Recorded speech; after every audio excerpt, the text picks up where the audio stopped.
Bienvenue dans Slow Marketing, le podcast du marketing qui ne veut pas finir comme les dinosaures. C'est le premier podcast dédié à la transition environnementale dans le marketing. Je suis Anaïs, experte en marketing digital. Bonjour à toutes et à tous. J'espère que vous allez bien et que vous avez passé un bel été. Moi, j'ai bien décroché. J'ai parcouru la France, passé du temps avec mes amis et ma famille et j'ai surtout pris un mois off pour rénover une bonne partie de mon appartement. J'en ai profité pour ralentir le rythme, dormir 8 à 10 heures par nuit, reprendre la course à pied et l'escalade, me reposer quand j'en avais besoin, lire, regarder des séries, ne pas ouvrir mon ordinateur pendant plusieurs jours. Par contre, j'ai repris une très mauvaise habitude, Instagram.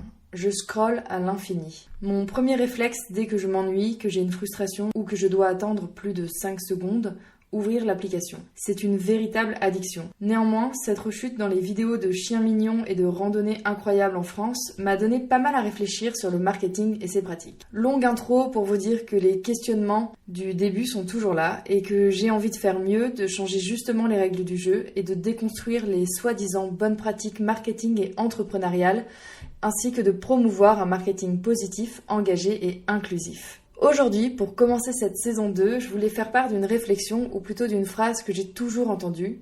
Si c'est gratuit, c'est toi le produit. Phrase qui serait à l'origine de Bruce Willis et qui a été reprise par Tim Cook en 2018 pour critiquer le modèle économique de Facebook. Quelle est l'idée derrière cette phrase ? La plupart des applications et services que nous utilisons en ligne sont gratuits. En effet, 11% seulement des applications téléchargées sont payantes.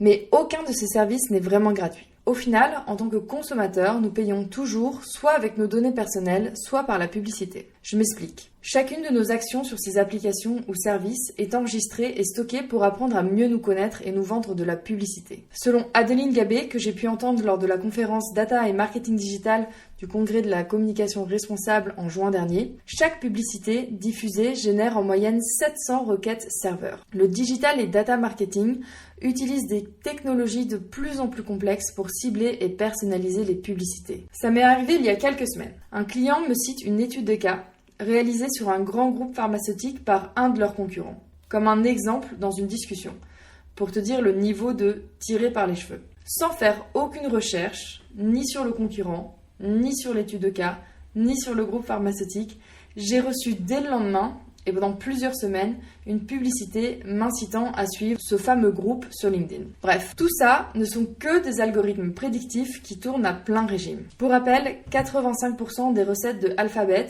la société derrière Google, et de Meta, qui contient Facebook, Instagram et WhatsApp, proviennent de la publicité. L'économie de l'attention est au cœur du modèle publicitaire actuel. Plus tu passes de temps sur ces applications, plus tu visionnes de publicité.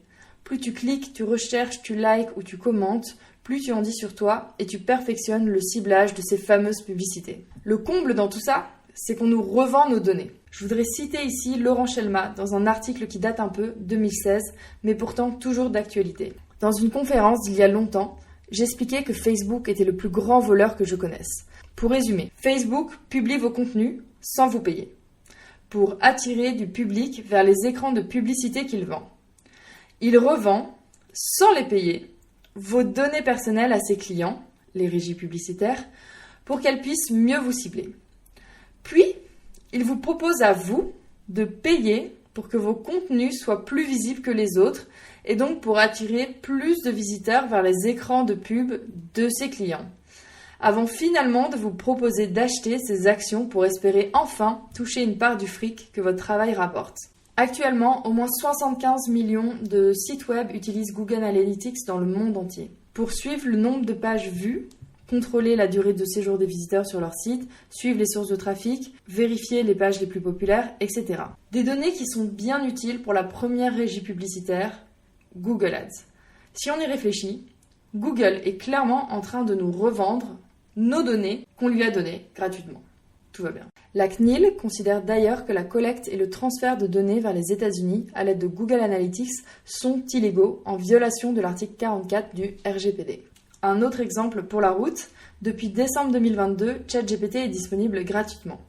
On pourrait se dire « chouette, quelle chance !» Mais ici encore, une petite dose de réalisme est nécessaire pour se rendre compte que la version gratuite n'est qu'une version d'entraînement. Chaque requête que vous faites, la satisfaction ou non que vous en avez et que vous partagez d'ailleurs à ChatGPT n'est qu'une séance de coaching que vous lui offrez gratuitement. Et du coup, on fait quoi ? On vide nos historiques de navigation, on supprime notre compte Facebook, on brûle nos téléphones et on part vivre en ermite dans la montagne ? J'en rêve, mais la réalité me rattrape rapidement et j'imagine que vous aussi. La première étape, selon moi, est d'avoir conscience de ces mécanismes et des fonctionnements d'Internet, mais aussi de prendre du recul sur ses propres comportements, comme moi avec mon addiction à Instagram. Ensuite, je pense qu'il est essentiel de se former et de former les jeunes, les femmes, les diversités, bref, de ne pas laisser Internet au boys club habituel. Je vais citer cette fois-ci Emmanuel Macron qui en 2018 disait déjà « Il ne faudrait pas que tous les acteurs de l'intelligence artificielle soient, à mon image, des mâles blancs quadragénaires formés dans les universités américaines ou européennes. » Et enfin, la troisième action qu'on peut faire, dire non, refuser les cookies, garder ses adblockers actifs et aller voir ailleurs si cela bloque encore. Je vais reciter à nouveau Laurent Chemla. Vivre de la garantie que la campagne de publicité de ses clients sera affichée et vue et rapporter combien l'ont vu, en usant pour ce faire de ce qu'il faut bien appeler de l'espionnage, les cookies tiers, la détection des adblockers, la mise en pause d'une vidéo si vous passez à un autre onglet, ce n'est pas la même chose. Et c'est absolument, définitivement, totalement inacceptable. Alors cessez de l'accepter et allez voir ailleurs. Les contenus passionnants qui n'utilisent pas ces techniques ne manquent pas sur le web. Il en existe même des gratuits. Alors c'est vous qui choisissez le monde dans lequel vous voulez vivre. En plus des sources de cet épisode, je vous partage en description quelques ressources qui m'ont inspiré dans ces réflexions. L'épisode en 2 parties des couilles sur la table, geek et troll, ainsi qu'un extrait de l'émission Click pour tout comprendre de l'intelligence artificielle. Sur ce, à dans 2 semaines pour le 2e épisode de la saison 2 de Slow Marketing. Je serai en live LinkedIn avec Yuen Cheney, fondateur de WebVert, pour tout comprendre sur les outils pour mesurer l'impact environnemental de votre site. Je vous mets les liens dans la description. Merci pour votre écoute et à dans 2 semaines.